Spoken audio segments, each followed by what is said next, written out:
Be ready? Start.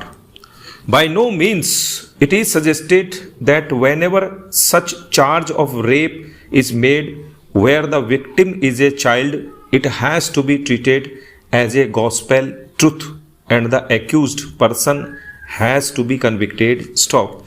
We have already discussed above the manner in which testimony of the prosecutrix is to be examined and analyzed in order to find out the truth therein and to ensure that deposition of the victim is trustworthy. Stop. At the same time, after taking all due precautions which are necessary when it is found that the prosecution version is worth believing, the case is to be dealt with all sensitivity that is needed in such cases. Stop. In such a situation, one has to take stock of the realities of life as well. Stop. Various studies show that in more than 80% cases of such abuses, perpetrators have acquaintance with the victims who are not strangers. Stop. The danger is more within than outside. Stop. Most of the time, acquaintance rapes when the culprit is a family member are not even reported for various reasons not difficult to fathom. Stop. The strongest among those is the fear of attracting social stigma. Stop.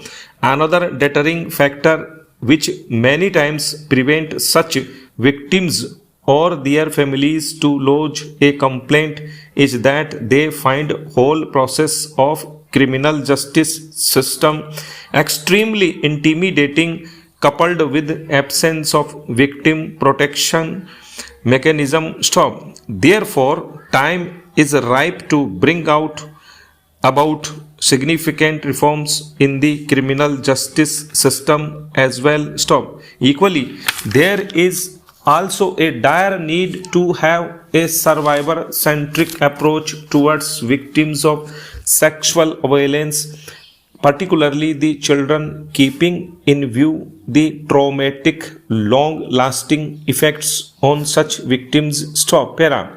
After thorough analysis of all relevant and attendant factors, we are of the opinion that none of the grounds on which the High Court has cleared the respondent has any merit. Stop.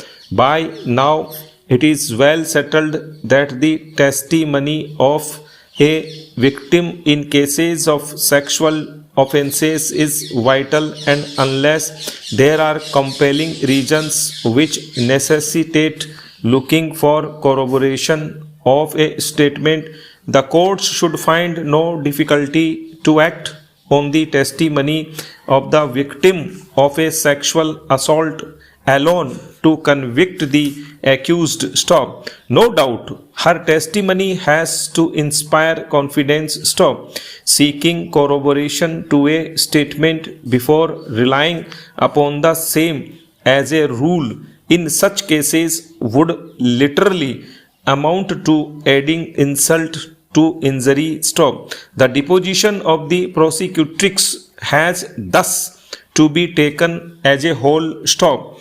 Needless to reiterate that the victim of rape is not an accomplice and her evidence can be acted upon without corroboration. Stop.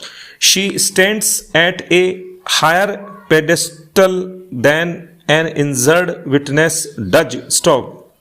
If the court finds it difficult to accept her version, it may seek corroboration from some evidence which lends assurance to her version. Stop. To insist on corroboration, except in the rarest of rare cases, is to equate one who is a victim of the lust of another with an accomplice to a crime and thereby insult womanhood. Stop.